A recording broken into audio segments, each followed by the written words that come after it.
বিপদসীমার কাছাকাছি হয় রাঙামাটির কাপ্তাই বাঁধের ১৬টি স্প্রিওয়েল খুলে দেওয়া হয়েছে।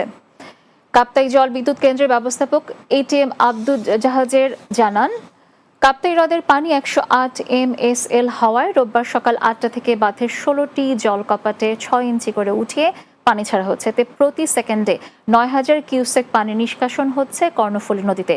বর্তমানে হ্রদের পানির প্রবাহ ও বৃষ্টিপাত নিবিড়ভাবে পর্যবেক্ষণ করা হচ্ছে।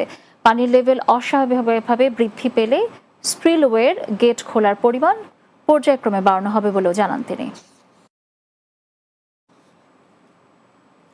চট্টগ্রামে বন্যা কবলিত মানুষের মাঝে ত্রাণ সামগ্রী বিতরণ করা হয়েছে। চট্টগ্রাম মাইজভান্ডারী গাউছিয়া হক কমিটির সূর্যগিরি আশ্রম শাখার উদ্যোগে প্রায় ৫০০ পরিবারের মাঝে এসব সামগ্রী বিতরণ করা হয়।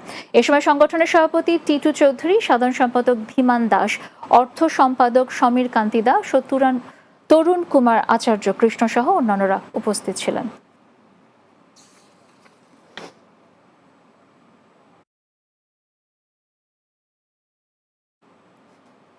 শেষ